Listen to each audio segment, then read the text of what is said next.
자, 국제노동자협회는 파리 꼬민을 기점으로 해서 많은 그 변화를 거칩니다. 먼저 파리 꼬민을 보면 3월 26일 선거를 거쳐서 3월 28일 날 파리 꼬민이 선포됐습니다. 그래서 파리 꼬민은 3개월도 견디지 못하고 부르주아 진압군에게 전복이 됩니다. 그래서 여기서 부르주아 진압군이라는 것은 프랑스와 프레이션이 전쟁을 해가지고 프레이션이 이겼는데, 그래서 프랑스 포로가 되게 많았는데 이 포로를 다 풀어줍니다. 그래서 포로를 풀어줘가지고 이 파리 꼬민을 진압하도록 하고, 프레이션 군대는 파리 주변을 포위해서 외곽에서 지원을 해줍니다. 그래서 파리 꼬민 노동자 정부는 이 부르주아 국가를 파괴해야 되는데, 즉 그 부르주아 군대 상비군과 부르주아 의회, 부르주아 관료를 파괴해야 되는데 그걸 파괴하지 못했다.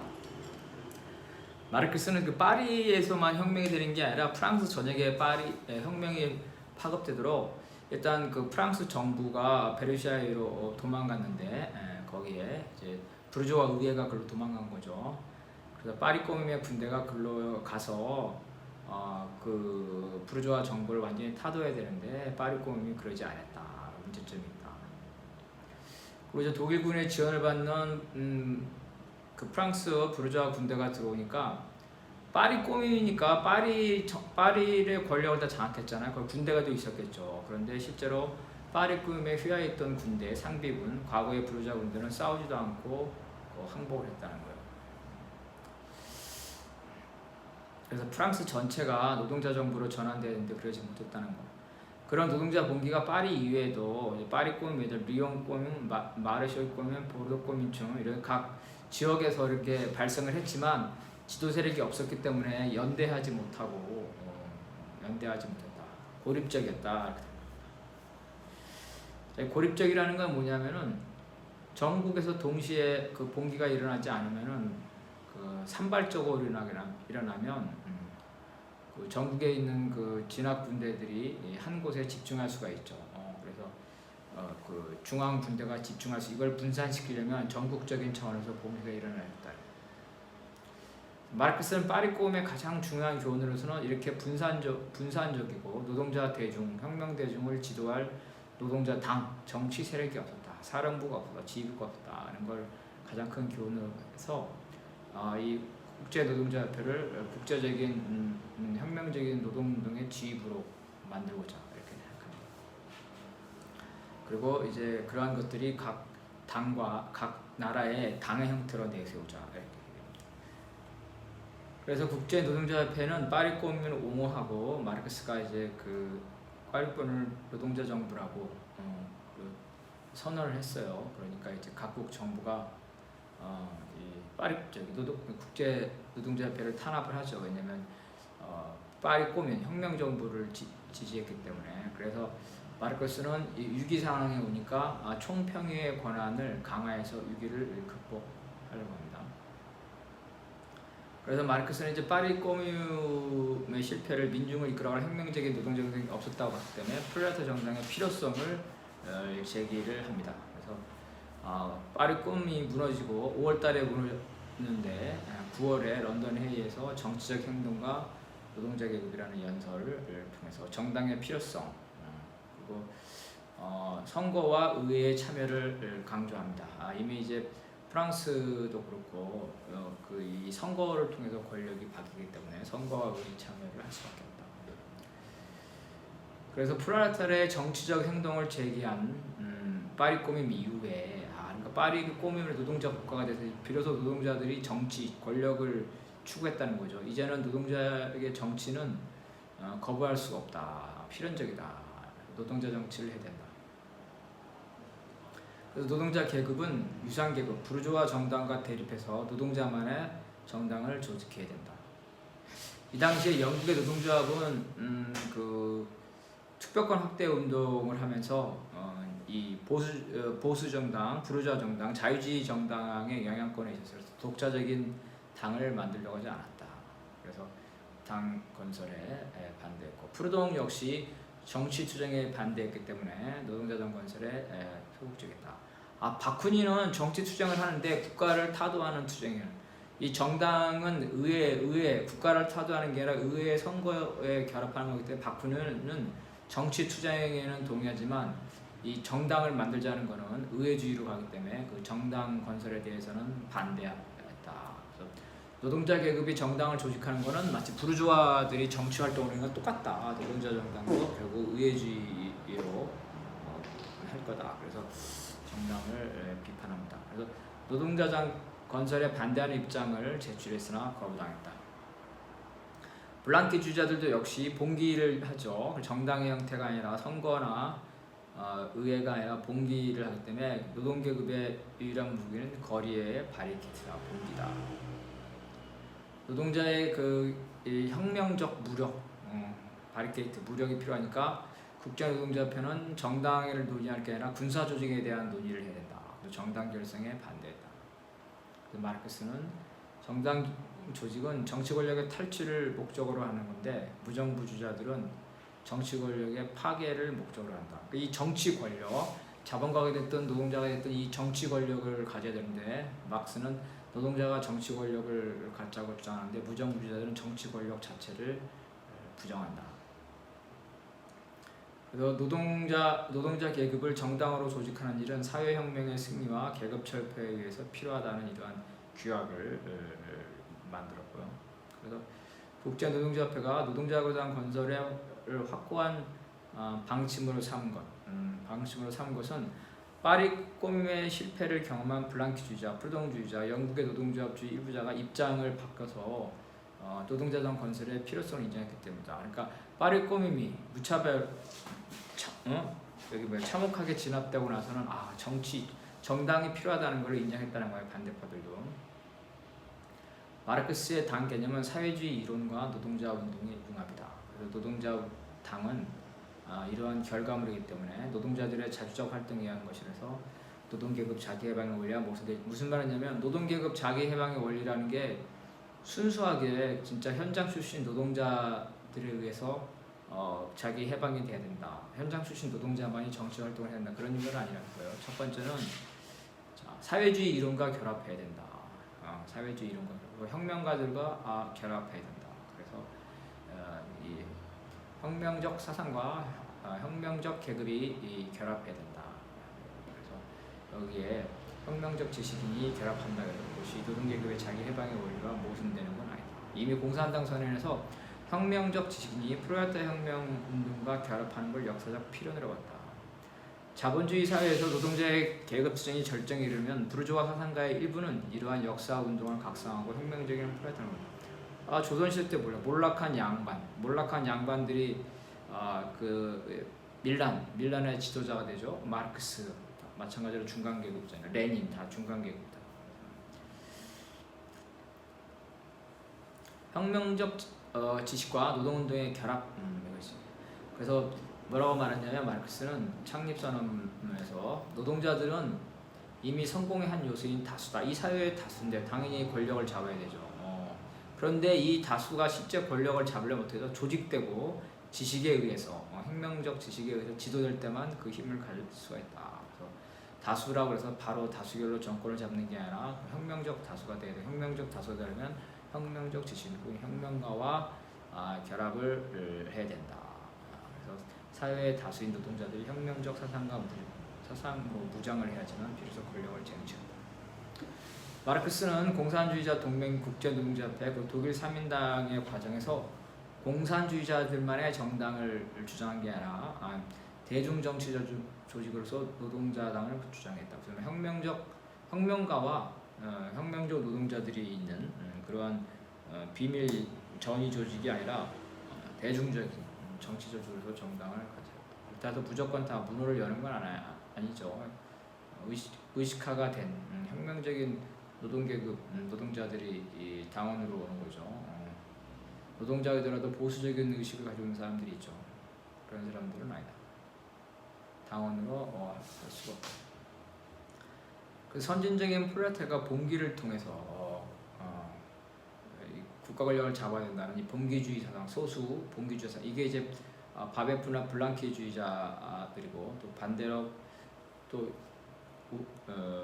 영국은 봉기는 안 하고 노동자 대중의 정치 운동만 한다는데 이렇게 마치 양극단 소수의 봉기 그다음에 봉기는 안 하고 노동자 대중 정치만 한다 이러한 양극단을 마르크스는 다 극복을 했다. 그래서 혁명적 대중 조직의 운동 경우에 따라서는 이제 봉기도 할 수 있겠지만 혁명가와 대중이 결합된 형태. 국제노동자협회 활동을 통해 공산주의자들만 구성된 조직이 아니라 다양한 노동자 정치 조직의 연합을 추구했다. 엥겔스는 노동자당이 마르크스의 이론에 얼마나 충실한지 그게 중요하지 않다. 이론에 충실한지 중요한 게 아니라 노동자당이 노동자당으로서 노동자 대중과 노동자 운동을 얼마나 포괄하고 있는지 그래서 운동을 제대로 하는 게 중요하지 마르크스주의 자체 이론을 충실하는 거 그거는 2차적인 문제다.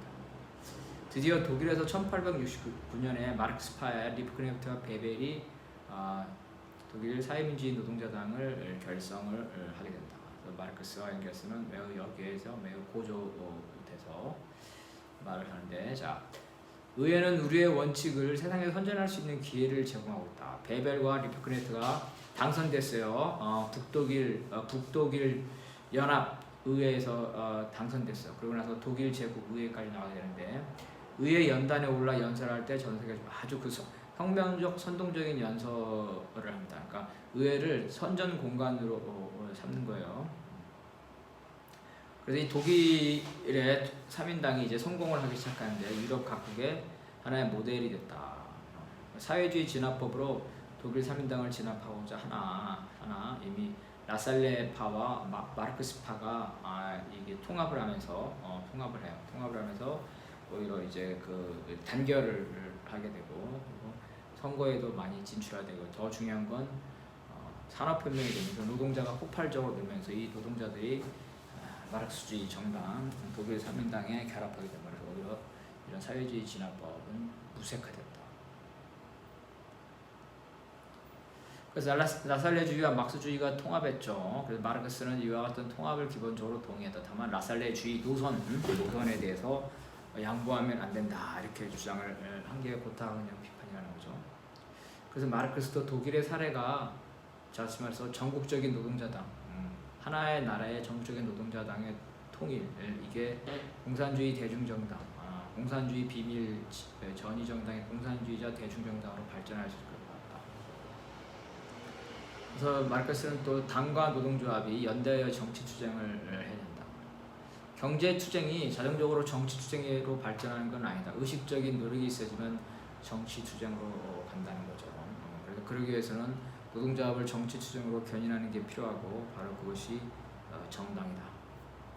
노동자 계급은 경제투쟁 속에서 여러 가지 역량을 축적하죠. 그러한 역량들을 이제 비로소 정치투쟁을 통해서 다시 말해서 지주와 자본가 계급에 대항하는 투쟁의 지렛대로 사용해야 된다. 마르크스는 이제 그 노동조합이 사회주의를 위한 학교이다. 노동조합이 그 의무를 다 하려면은 정당과 어떤 관계를 맺는데 그 관계에 정당이 그렇다서 종속돼서는 안 된다. 당과 노동조합이 독자적으로 성립해야 되고 그 정치적 지도를 하기는 해야 되는데 완전히 종속돼서는 이 말은 뭐냐면 라살레주의가 노동조합의 독자성을 부정하면서 노동조합을 완전히 그 기계적으로 종속시키려고 합니다. 경제추정도 부정하면서 그거를 라살레주의를 견제하기 위해서 한 말이다.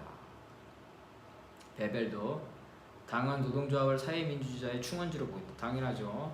노동운동을 통해서 의식적으로 혁명적 의식으로 무장된 사람들은 당원으로 가게 되죠.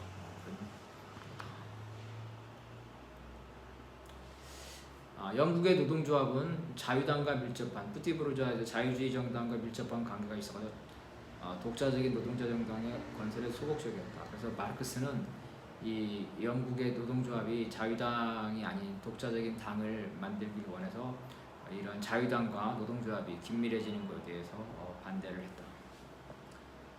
자, 국가 파괴에서 노동자 정부 수립으로 노동자 계급이 부르주아 국가 파리 꼬민처럼 접수를 하더라도 그 자체를 자신들의 목적으로 사용할 수 왜? 부르주아의 군대와 부르주아의 관료와 부르주아의 의회를 그대로 그걸 활용할 수 없다.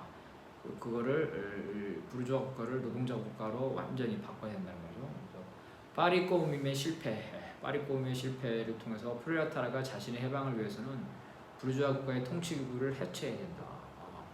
이런 주장을 이제 마르크스가 과거부터 했다는 거예요. 파리 꼬움은 모든 형태의 국가를 청산해야 된다는 바쿤이나 국가를 폐지하고 생산자 연합으로 전환해야 된다는 프루동의 주장이 불합리하다는 것을 증명했다. 왜냐하면 파리 꼬움에 진압당한 이후에 일부 바쿠니자나 프루동주의자도 이게 혁명을 하더라도 권력이 없으면 안 되는구나. 그래서 노동자 국가 권력이 필요하구나. 그래서 무정부주의를 일정 부분 수정했다.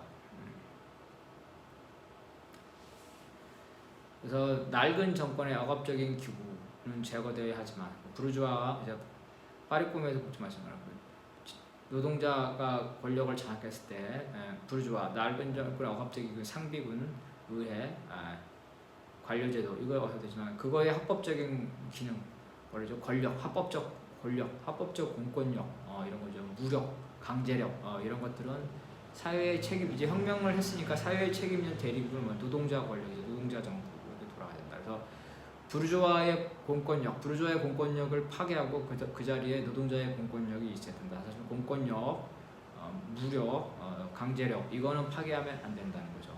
혁명이 완성될 때까지. 근데 반권위론자들, 무정부주의자들은 정치적 국가가 낳은 사회적 조건을 폐기하잖아요. 이거 부르주아 국가가 만든 부르주아의 산물, 부르주아 제도를 폐기하기 도전에 모든 공권력, 모든 국가라는 것을 한꺼번에 폐기하려고 한다. 즉 프롤레타 독재와 프롤레타 국가를 인정하지 않는다 하면서 비판을 했다. 이에 대해서 바쿠닌 무정부주의자들은 프루동적인 연합주의가 바로 파리 꼬움에 내세운 거다. 그래서 파리 꼬움은 연합주의다. 중앙집권이 아니다. 이렇게 얘기를 했다는 거예요. 그래서 파리 꼬움이 중앙집권이냐 연합 내지 연방냐는 그 상당히 논쟁이 있는 쟁점입니다. 마르크스주의 반환 레닌에서는 파리 꼬움이 그 의회와 행정부, 사법부를 합쳐진 권력 통합적이고 중앙집권적이었다 이렇게 얘기하고 반대에서는 이제 그 파리 꼬움이 그러지 않았다. 연합적인 성격이었다. 파리에 여러 가지 그 구가 있죠. 그 구와 구들이 모인 연합적인 성격이고 또 파리 꼬움에도 보듯이 공산주의는 이런 여러 꼬임들의 연합체이기 때문에 연합제로 봐야 된다. 이런 것도. 그래서 중앙집권이냐 연합이냐. 프롤레타르 독재가 고타강령 이전에는 주로 노동계급의 경제적 해방을 위해서 착취 계급을 억압한다. 반혁명을 억압한다는 의미를 쓰였는데 고타강령 비판에서는 자본주의 사회에서 공산주의 사회로 넘어가는 정치적 이행기다. 그래서 두 가지의 이행기에는 두 가지가 되겠죠. 반혁명 세력을 소멸시키는 것. 그 다음에 사회주의에서 공산주의 사회로 넘어가기 위해서 사회주의 건설, 공산주의 건설. 반혁명 세력만 그 소멸시켜서는 안 되죠. 온갖 사회 제도나 어떤 경제 제도 이런 것들을 사회주의 공산주의적 방식으로 개조해야 되기 때문에 그러한 공권력이 필요하다는 거죠. 프롤레타르 권력은 혁명 이후 반혁명을 억누르기 위해서 강력하고 투쟁적인 중앙집권적 정부를 수립해야 된다. 레닌은 국가혁명에서 파리 꼬움이 풀동적인 연방주의와 흡사하다는 주장에 대해서 베린슈타인, 수정주의자 이런 주장에 대해서 아니다. 파리 꼬움은 중앙집권적인 프롤레타르 독재 국가였다는 강조를 했다. 자, 마르크스는 프롤레타르 독재라는 개념을 설정함으로써 국가의 즉각적인 폐지라는 풀동주의자와 바쿠닌주의자의 주장을 누릴 수는 있었어요. 그런데 자본주의 국가를 타도한 다음에 국가 일반을 폐지하는 게 아니라 자본주의 국가를 노동자 국가를 완전히 개조해서 국가의 공권력을 사용한다는 이런 개념, 즉 국가 자체를 바로 폐지하지 않고 노동자 국가를 한다는 것, 즉 국가를 일정 기간 활용한다는 것, 이런 문제에서 국가 소멸론과 노동자 국가, 프롤레타 국가 사이에 일정 부분 혼선이 있었다, 혼란이 있었다. 과연 그러면 정말 국가라는 게 사회주의 혁명 이후에 그 폐기될 수 있는 건지, 대체 사회주의 혁명된 이후에도 노동자 국가가 있다면 그 노동자 국가는 대체 얼마나 지속되는 건지 이런 논쟁이 있을 수 있다. 봅시다. 바쿠닌주의에 대해서 바쿠닌은 민주주의 원칙에 근거한 권위조차도 부정했다. 국가의 폐지 이후에 사회혁명을 수행하는 데 필요한 무력기구, 사회 정치적 권위조차 부인했다. 이들은 자유로운 사회를 추구한 게 아니라 사회, 권위, 권력으로부터의 자유, 방치죠, 방치. 어떠한 권력도 인정하지 않는 것, 자유를 추구했다.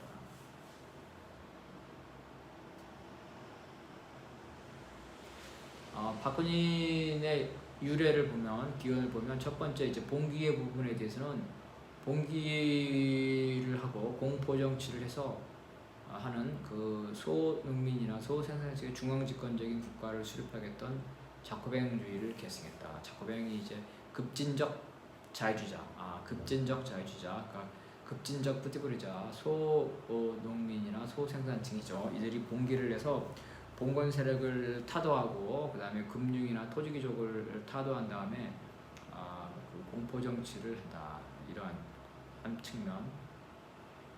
소수의 음모적 봉기를 강조했던 프랑스의 블랑키주의.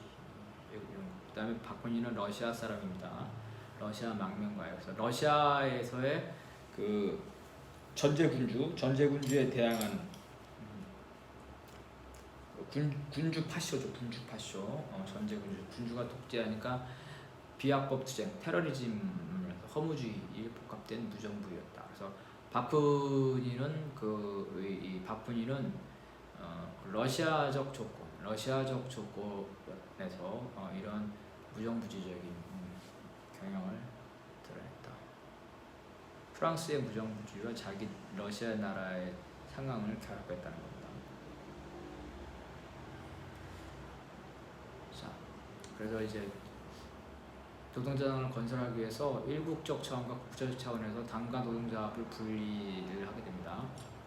자, 처음에는 연합조직에서 중앙집권적 모델로 이제 전환하게 되죠. 파리코민 이후에. 그러다 보니까 분열이 생겼어요. 왜 분열이 생겼냐면 마르크스는 이제 파리코민 이후에 국제노동자협회를 국제적인 노동자당의 맹화로 여기고 총평의회를 이러한 당의 지평부로 설정하려고 합니다.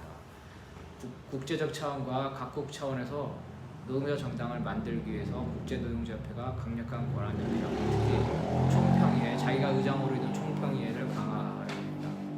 마르크스가 요구를 했어요.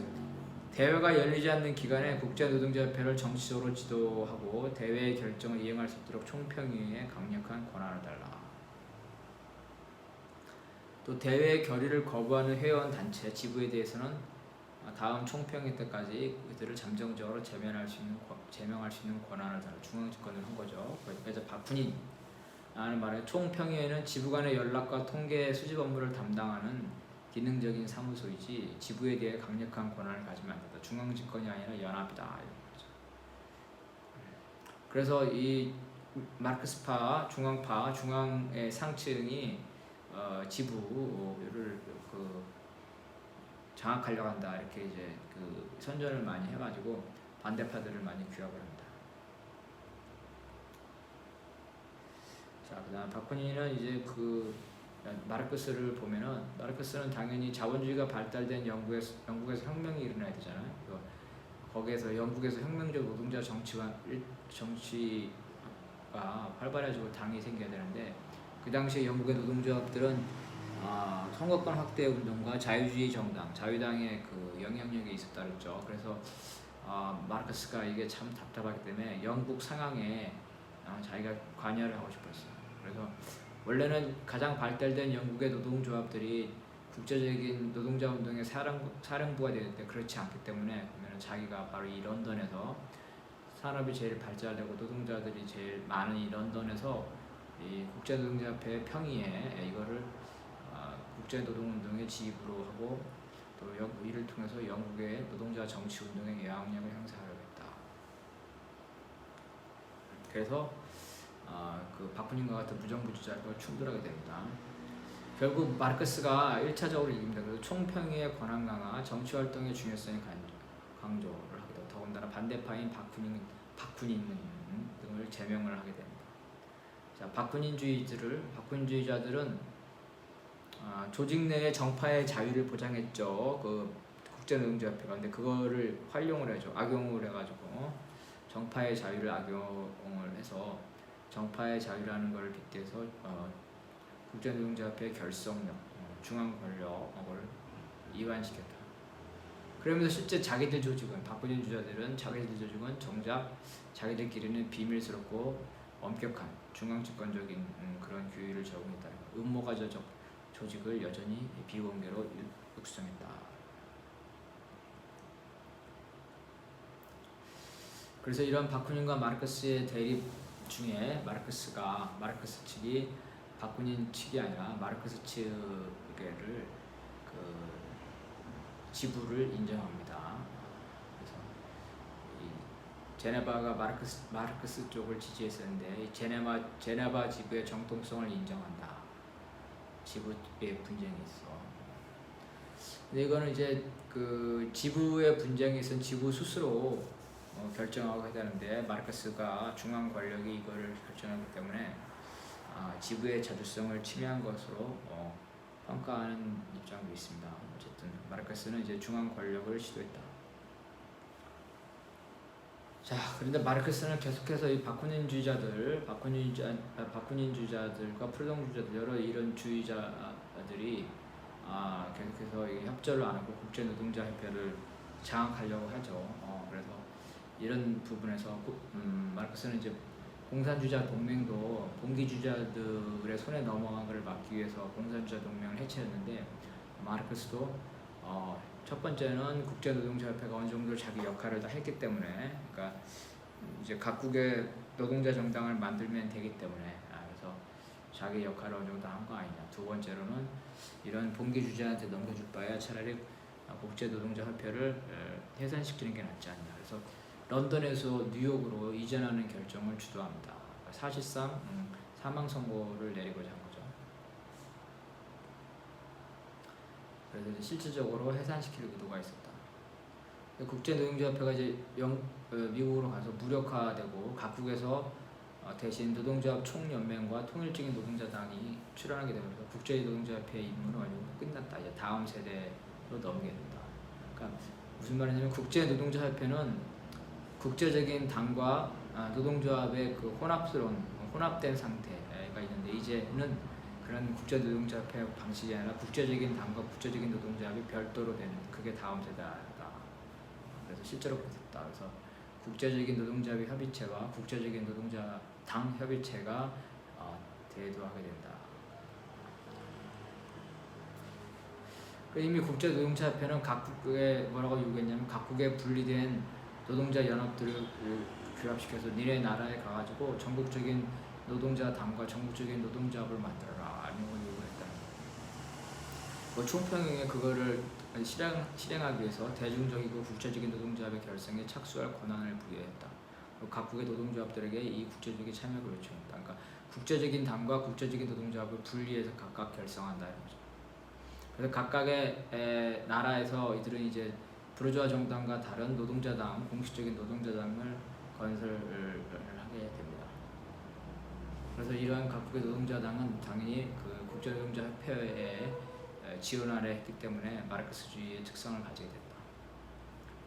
이제 각국의 노동자당이 생기면서 이제 각 나라의 조건에 따라 자율적으로 발전하자 국제노동자협회가 일일이 간섭할 수 있는 그런 조건이 되지 않았다. 국제조직을 유지할 조건이 되지 않았다. 예를 들어서 독일의 사회민주당도 창당된 이후에는 이제 국제 문제보다는 국내 문제에 전념하게 된다. 이래라 저래라 할 수가 없다는 거죠. 무슨 뭐 국제 당이 있어가지고 그 개별 국가의 나라의 혁명에 대해서 이래라 저래라 할 수 없게 된다.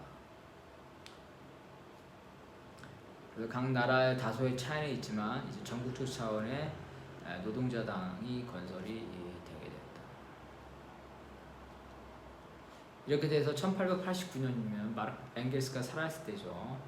엥겔스의 지휘 안에 제2 인터내셔널, 즉 노동조합과 사회주의 정당들의 제2 인터내셔널인데 제2 인터내셔널은 이제 정당의 국제적인 정당 연합의 성격이 강하게 됩니다. 리브크네프트는 여기 창립대회에서 국제노동자협회가 사라진 것이 아니라 계승되었다. 바로 제2 인터내셔널이다. 그 제2 인터내셔널을 위해서 그 이후에 이제 노동조합만으로 이루어진 국제 노동조합 조직이죠. 이런 국제 노동조합, 오늘날로 치면 뭐 ILO 뭐 이런 것처럼 뭐 사회주의 막스주의 영역이 있는 국제 노동조합, 세계 노총 뭐 이런 것처럼 생겼다는 거예요. 그래서 이제 어떻게 돼요? 일국에서 개별 나라에서 전국적인 노동조합과 전국적인 노동자당이 생기고, 국제적 차원에서 국제적인 노동자당의 결합체 제2 인터내셔널 국제적인 노동조합의 결합체가 생기게 되면서 당과 노동조합이 비로소 일국적 차원과 국제적 차원에서 정립되었다. 결론을 보면 국제노동자협회는 노동조합과의 성공적인 연대 추정을 때 노동조합의 필요성을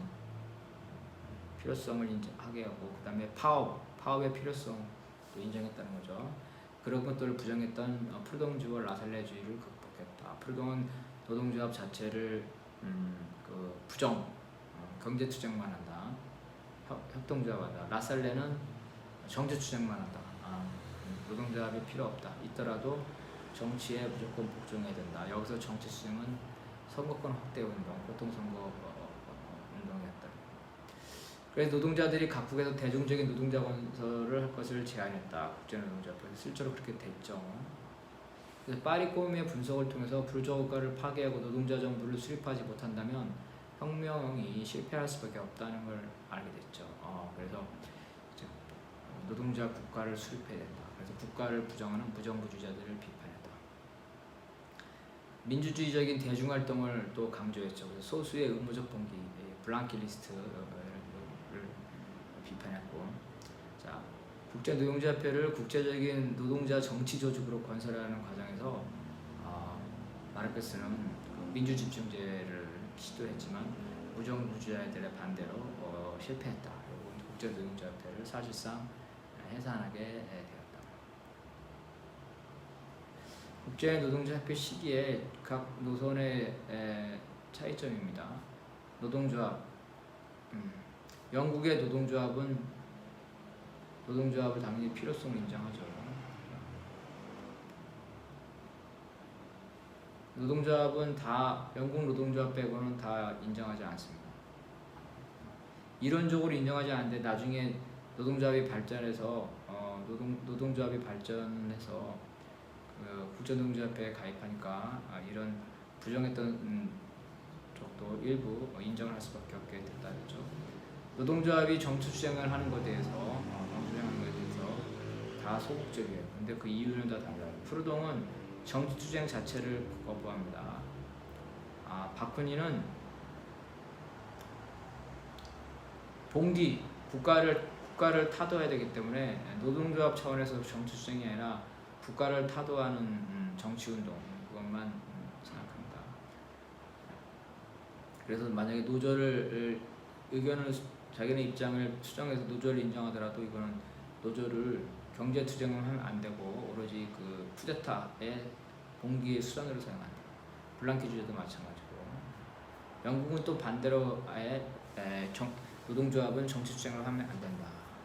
라살레는 정치 투쟁을 중요시하죠. 여기서 정치 투쟁은 그 선거권, 보통 선거권입니다. 보통 선거권. 그래서 보통 선거권을 하기 때문에 노동조합이 필요 없다.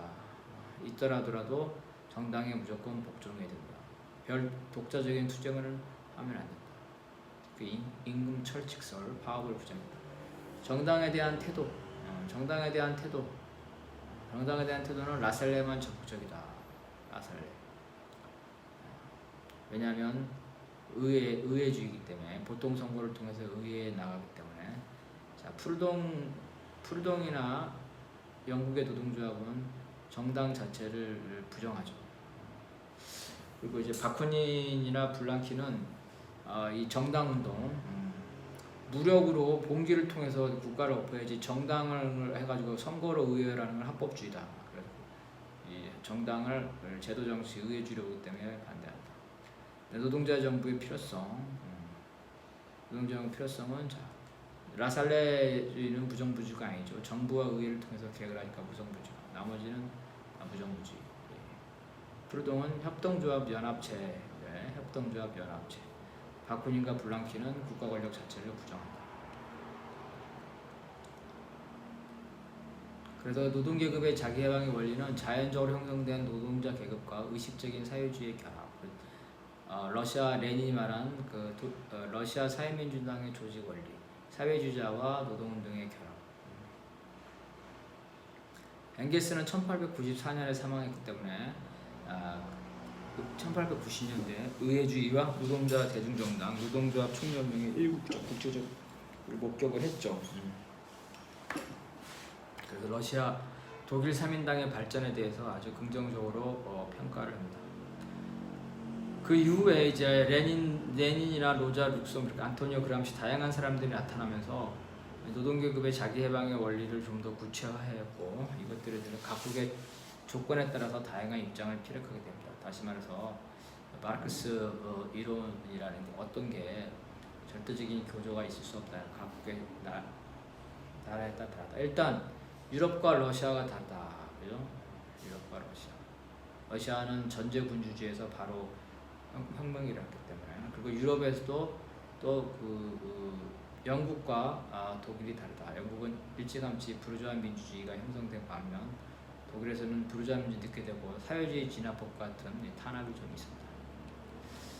오늘날 우리 이제 이걸 시사점을 보면 오늘날 정치는 어때? 여론 정치라고 보죠. 여론 정치. 여론 정치가 대의제 선거를 통해서 의회 정치를 가지고 이제 대중민주주의 정치를 하고 있다. 노동자가 대중인데, 그죠? 모두 선거권을 가지고 있고, 그리고 마치 국민의 의사가 그 정치에 반영되는 것처럼 보이는데, 노동자가 다수임에도 노동자가 권력을 잡지 못하고 부르주아들이 권력을 잡고 있는 이런 왜곡된 정치 구조에 살고 있다. 어쨌든 그래서 지금의 정당들은 이제 그 노동자 정당이, 현재 노동자 정당은 대부분 다 대중 정당이다. 소수 비밀 정당이 아니다. 의회 내의 제도 정당이다. 노동조합들도 이제는 분산된 것이 아니라 한 나라에서 총연맹 형태로 돼 있다. 즉 국가적 차원과 국제적 차원에서 활동하고 있다. 그래서 이 점에서 우리가 볼 때 미트로부트의 운동, 노동자 조직의 대중성, 민주성, 그다음 노동자 운동의 국제적 연대는 오늘날 더욱 중요하다. 특히 오늘날 과제는 노동자가 다수이고 겉으로는 국민의 여론, 노동자 다수의 여론을 수렴해서 정치가 되는 것 같은데 실제로 노동자가 권력을 잡지 못하는 이러한 상황에 대해서 우리는 많은 고민을 해봐야 합니다. 노동자가 다수인데 왜 형식적 민주주의가 되는데 왜 우리 권력을 잡지 못하는 건가? 거기에 어떤 외국적인 장치가 있는가를 고민을 해야 됩니다.